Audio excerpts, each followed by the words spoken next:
जनवरी 2014 को मुरादाबाद जिले के गुरेठा गांव में दो व्यक्ति पहुंचे।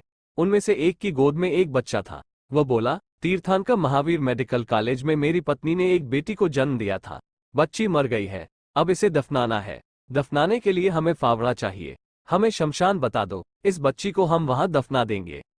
ऐसे दुख में लोग हर तरह से सहयोग करने की कोशिश करते हैं, इसलिए फावड़ा आदि लेकर गांव के कई लोग उन दोनों के साथ गांव के पास ही बहने वाली गांगन नदी की ओर चल दिए।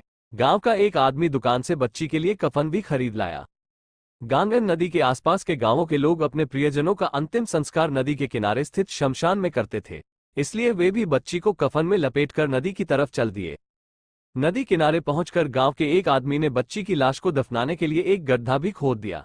वो उसे दफनाने ही वाले थे कि उसी समय बच्ची रोने लगी। बच्ची के रोने की आवाज सुनकर गांव वाले चौंक गए, क्योंकि उस बच्ची को तो उन दोनों लोगों ने मरा हुआ बताया था। बच्ची के जीवित होने पर उसके पिता और साथ आए युवक को खुश होना चाहिए था, लेकिन वे घबरा रहे थे। उनके चेहरे देखकर गांव वालों को शक हो गया। वे समझ गए कि कुछ न कुछ गड़बड़ जरूर है। लिहाजा उन्होंने उन दोनों को घेर लिया और हकीकत जानने की कोशिश करने लगे, लेकिन वे यही कहते रहे कि डॉक्टर ने बच्ची को मृत बताया था। इसके बाद ही तो वे उसे दफनाने के लिए आए थे। ये बात गांव वालों के गले नहीं उतर रही थी। शोर शराबा सुनकर आसपास खेतों में काम करने वाले लोग भी वहां पहुंच गए। भीड़ बढ़ती देख वे दोनों वहां से भागने का मौका ढूंढने लगे। लोगों ने उन्हें दबोच लिया और उसी समय पाकबड़ा थाने में फोन कर दिया। सूचना पाकर थाना प्रभारी तेजेंद्र यादव सब इंस्पेक्टर सहदेव सिंह के साथ शमशान घाट पहुंच गए। उन्होंने दोनों लोगों से पूछताछ की तो एक ने अपना नाम राजेश और दूसरे ने दिनेश बताया। उन्होंने जब बच्ची को देखा तो वह जीवित थी। वो 5-6 दिनों की लग रही थी। पता चला कि वह राजेश की बेटी है और दूसरा युवक उसका साला है। पास में ही तीर्थंकर महावीर मेडिकल कॉलेज था। पुलिस ने उस बच्ची को अविलंब मेडिकल कॉलेज में भर्ती करा दिया, जिससे उसकी जान बच सके। डॉक्टरों ने जब उस बच्ची को देखा तो वे चौंक गए, क्योंकि वो बच्ची वहीं पैदा हुई थी और उसकी मां उस समय वहीं भर्ती थी। डॉक्टरों ने पुलिस को बताया कि बच्ची को उसका पिता राजेश जीवित अवस्था में ही ले गया था। उसके मरने का तो सवाल ही नहीं है। मामला गंभीर लग रहा था, इसलिए थाना प्रभारी ने ये सूचना नगर पुलिस अधीक्षक महेंद्र यादव को दे दी।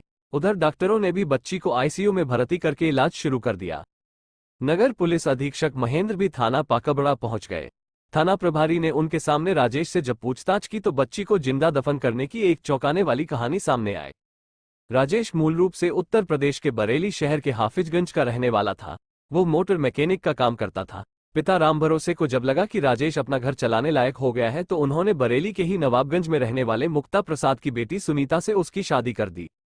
शादी हो जाने के बाद राजेश के खर्चे बढ़ गए थे, इसलिए राजेश कहीं दूसरी जगह अपने लिए नौकरी ढूंढने लगा। इसी दौरान उत्तरांचल के रुद्रपुर शहर स्थित एक फैक्ट्री में उसकी नौकरी लग गई। उस फैक्ट्री में बाइकों की चेन बनती थी। कुछ दिनों बाद राजेश पत्नी सुनीता को भी रुद्रपुर ले गया। वहां हंसी खुशी के साथ उनका जीवन चल रहा था। इसी दौरान सुनीता गर्भवती हो गई। इससे पति पत्नी दोनों ही खुश थे। पहली बार मां बनने पर महिला को कितनी खुशी होती है, इस बात को सुनीता महसूस कर रही थी। राजेश भी सुनीता की ठीक से देखभाल कर रहा था। सुनीता को 7 महीने चढ़ गए। अब सुनीता को कुछ परेशानी होने लगी थी, क्योंकि डॉक्टर ने भी सुनीता को कुछ एहतियात बरतने की हिदायत दे रखी थी। सावधानी बरतने के बाद भी अचानक एक दिन सुनीता को प्रसव पीड़ा हुई। जिस डॉक्टर से सुनीता का इलाज चल रहा था, राजेश पत्नी को तुरंत उसी डॉक्टर के पास ले गया। सुनीता का चेकअप करने के बाद डॉक्टर ने स्थिति गंभीर बताई, क्योंकि सुनीता के पेट में 7 महीने का बच्चा था।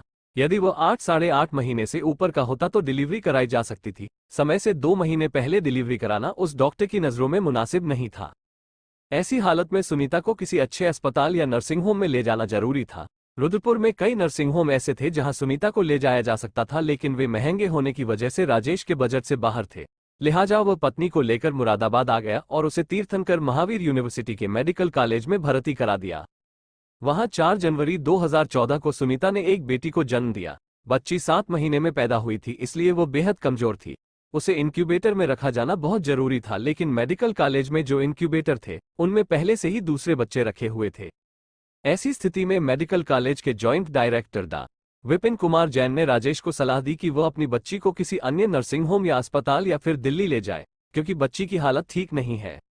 उधर इतनी कमजोर बच्ची को देखकर वार्ड में भर्ती मरीजों के तीमारदारों ने राजेश के मुंह पर ही कह दिया कि ये बच्ची बचेगी नहीं और यदि बच भी गई तो पूरी जिंदगी अपंग रहेगी। लेकिन राजेश ने उनकी बातों पर ज्यादा ध्यान नहीं दिया।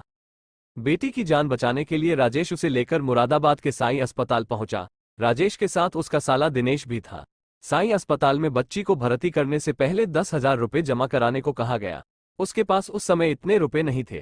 राजेश ने अस्पताल कर्मियों से कहा भी कि वो पैसे बाद में जमा करा देगा, पहले बेटी का इलाज तो शुरू करो, लेकिन उसके अनुरोध को उन्होंने अनसुना कर दिया।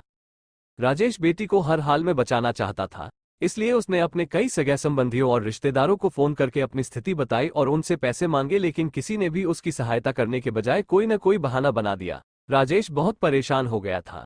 ऐसी हालत में उसकी समझ में नहीं आ रहा था कि वह क्या करे। चारों ओर से हताश हो चुके राजेश के कानों में तीमारदारों के शब्द गूंज रहे थे कि बच्ची जिंदा नहीं बचेगी और अगर बच भी गई तो विकलांग रहेगी। निराशा और हताशा के दौर से गुजर रहे राजेश ने सोचा कि जब बच्ची पूरी जिंदगी विकलांग रहेगी तो इसकी जान बचाने से क्या फायदा, इससे अच्छा तो यही है कि ये मर जाए। इसके अलावा उसके मन में एक बात ये भी घूम रही थी कि यदि बच्ची नहीं मरी तो वो उसकी वजह से पूरी जिंदगी परेशान रहेगा। लिहाजा उसने बेटी को खत्म करने की सोची। इस बारे में उसने अपने साले दिनेश से बात की तो उसने भी जीजा की हाँ में हाँ मिलाते हुए 6 दिन की बच्ची को खत्म करने को कहा। दोनों ने बच्ची को मारने का फैसला तो कर लिया, लेकिन अपने हाथों से दोनों में से किसी की भी उसका गला दबाने की हिम्मत नहीं हो रही थी। फिर उन्होंने तय किया कि बच्ची को जिंदा ही गड्ढे में दफना देंगे और जब सुनीता पूछेगी तो कह देंगे कि बच्ची की मौत हो गई थी और उसे दफना आए हैं। गड्ढा खोदने के लिए उनके पास कोई चीज नहीं थी, इसलिए वो फावड़ा मांगने के लिए गुरेठा गांव पहुंचे। ऐसी हालत में गांव वालों ने उनकी सहायता करना मुनासिब समझा और उनके साथ गांगर नदी के किनारे उस जगह पर पहुंच गए जहां लोगों का अंतिम संस्कार किया जाता था। उसकी नन्ही सी जान की आंखें ठीक से खुली भी नहीं थी। दुनियादारी से तो उसे कोई मतलब भी नहीं था। मां की गोद से पिता के मजबूत हाथों में वह इसलिए आई थी कि वो उसका इलाज कराएंगे, लेकिन उसे क्या पता था कि कन्यादान करने वाले हाथ ही उसे जिंदा दफनाने के लिए आगे बढ़ेंगे।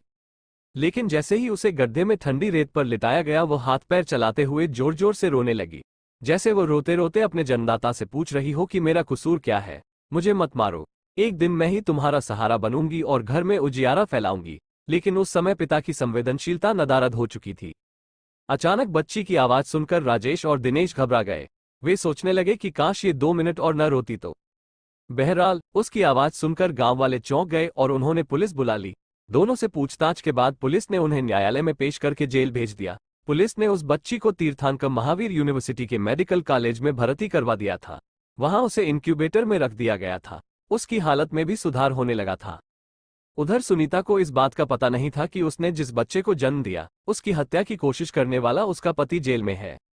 इलाके के लोगों को जब एक पिता के यमराज बनने की जानकारी हुई तो लोग बच्ची की लंबी उम्र के लिए दुआएं करने लगे। बच्ची के इलाज के लिए कई लोगों ने अस्पताल में पैसे भी जमा कराए, लेकिन 1 सप्ताह बाद ही उस बच्ची ने अस्पताल में दम तोड़ दिया। वैसे यहाँ एक बात बताना जरूरी है कि राजेश की नीयत बेटी की हत्या करने की नहीं थी, बल्कि वह तो उसकी सुरक्षा के लिए ही मेडिकल कॉलेज लाया था और मेडिकल कॉलेज के डॉक्टर के कहने पर वह बेटी को लेकर कई अस्पतालों में घूमा भी। उसकी मजबूरी यह थी कि इलाज के लिए उसके पास पैसे नहीं थे और जिन संबंधियों और रिश्तेदारों से उसने मदद की गुहार लगाई, उन्होंने भी मुंह मोड़ लिया था, जिससे वो निराश और हताश हो चुका था। अस्पताल के वार्ड में मरीजों के तीमारदारों ने बच्ची के बारे में गलत धारणाएं राजेश के मन में भर दी थी। इन्हीं धारणाओं ने उसे यमराज बनने के लिए मजबूर किया। इन्हीं बातों ने उसकी संवेदनशीलता को हर लिया था। कहते हैं कि मां का दूसरा रूप मामा होता है, लेकिन उस समय दिनेश का दिल भी नहीं पसीजा था, वो भी कंस मामा बन गया था। पिता से यमराज बनने के हालात राजेश के सामने चाहे जो भी रहे हो, लेकिन इसमें अकेला वही दोषी नहीं है। इसमें दोष उन लोगों का भी है जिन्होंने उसे इस रास्ते पर जाने के लिए मजबूर किया। वो इतना संवेदनहीन हो गया था कि जीवित बेटी को कब्र में रखते समय उसके हाथ तक नहीं कांपे। बेटियों पर खतरा लगातार बढ़ता ही जा रहा है। बेटे की चाहत में तमाम लोग उन्हें कोख में ही खत्म करा देते हैं। हम भले ही 21वीं सदी में पहुंचने की बात कर रहे हों, लेकिन सोच अभी भी वही पुरानी है, तभी तो भ्रूण हत्याओं में कमी नहीं आ रही। इसका उदाहरण यह है कि जहां सन 1990 में प्रति 1000 पुरुषों के अनुपात में 906 महिलाएं थीं, सन 2005 में इतने ही पुरुषों के अनुपात में केवल 836 महिलाएं रह गई थी। बात 2014 की करें तो अब यह आंकड़ा 1000 पुरुषों पर 940 स्त्रियों का है। कह सकते हैं कि लोगों में काफी हद तक जागृति आई है और भ्रूण हत्याओं का ग्राफ गिरा है। ये खुशी की बात है, लेकिन इस मामले को देखकर लगता है कि हमें अभी भी पुरुष की सोच को बदलने की जरूरत है। कथा पुलिस सूत्रों पर आधारित।